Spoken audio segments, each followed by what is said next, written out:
Guys, appreciate you checking out my YouTube station. This week is my play calling week. So each day of this week, I'll be walking through an element of helping you hopefully call a better game. Yesterday we talked about building a play sheet. You can go back and look at that video. The next couple of days, we'll be talking about motions and shifts, talking about tempo, and be talking about making adjustments in game. If you'd like more information on this, all of what I am pulling comes from my system, the Gun T RPO system. I just dropped the playbook.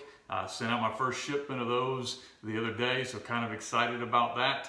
If you're interested in getting all of this stuff written down how it is, you can get that off of my website, fbcoachsimpson.com. If you get any questions, you can reach out to me, fbcoachsimpson@gmail.com. And a lot of this stuff, if you want the video form, is available on Coach2. All right, so today we're going to talk about the goals of a script. So coming out of the gate, this is the first part of the game. You get the ball. What are my goals in our system and what I would suggest you take for you as your goals? First thing, score. It's a lot easier to win when you score. So if you've seen something on film that you want to exploit, shoot your shot, man. Take a shot at it. Score. They're going to be all hyped up. Look to score. We love to go double cadence and change up the snap count a lot early also, because generally defense is all geeked up. And my defense coordinator laughs about it. So if somebody goes on 2 in the first play, where they're going to be offsides or they're going to be offsides, somebody is. So a lot of times we'll try to take advantage of their aggression. Okay, so if you got a gimmick or something, man, pull it out there. Why not? Okay, score. Here are the things we're trying to accomplish other than scoring points. First thing is I want to find the eyes of the defense. Where are they looking? Do I have a false key I might be able to use? Are they keying my guards? Are they keying our receivers, our tackles, headgear, our tight end and our wing? Are they going to key quarterback and backfield action?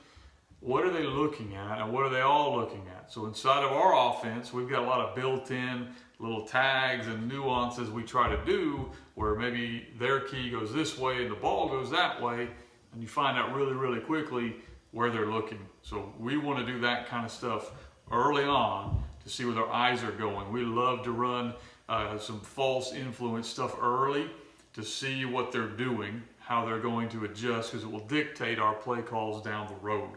Same thing with the coverage. Which guys are being super aggressive, keying the backfield, which guys are droppers.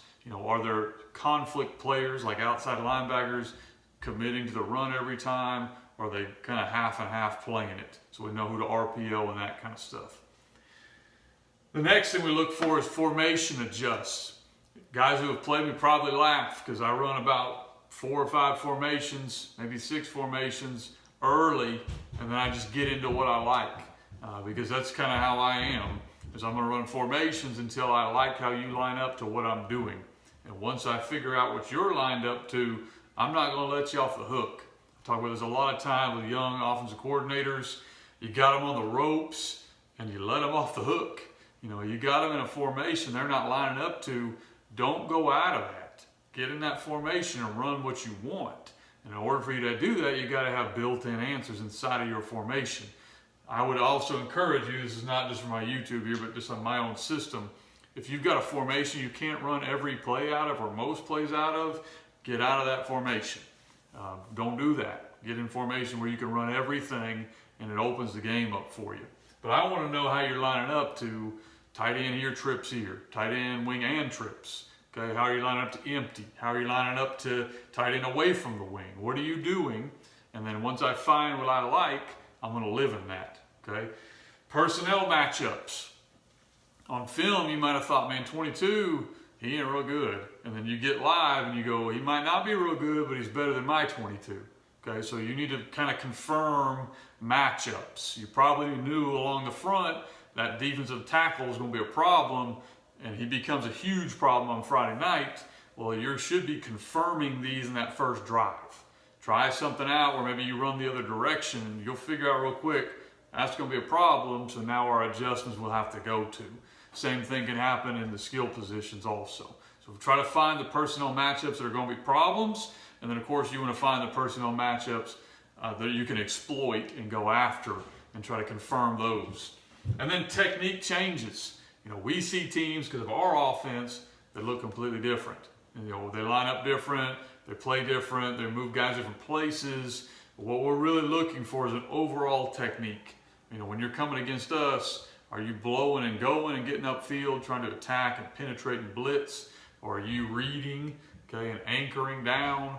And once we know that, then we kind of know how we're going to make our adjustments in our blocking schemes and plays that we like against certain looks, okay? So that's what you're looking for in a script. I want to score touchdowns, but I also want to gain as much information from the opponent as I can. So using multiple formations, running some false keys, or running some play action, or some RPO, or whatever it is that you do, they let you know where the eyes of the defenders are going, especially the conflict defenders. Okay, outside linebackers, safeties, they have to play run and pass. Those are conflict defenders. How can I take advantage of that? Personnel matchups, good and bad. You know, hopefully you at least have one good, and you ride that thing out all night. And then technique changes. What are they doing technically against you guys that you can change in blocking schemes, or maybe you have different plays that take advantage of that kind of stuff. Okay. If you'd like more information, I've already mentioned, you can find me at fbcoachsimpson.com or shoot me an email. This is coming out of my Gun T RPO system. So if you like what you're hearing specifically about what I'm doing, you're welcome to go do some more research on that system. It's on my website and on CoachTube. If you haven't done so already, you can subscribe by just clicking down below. Appreciate your time.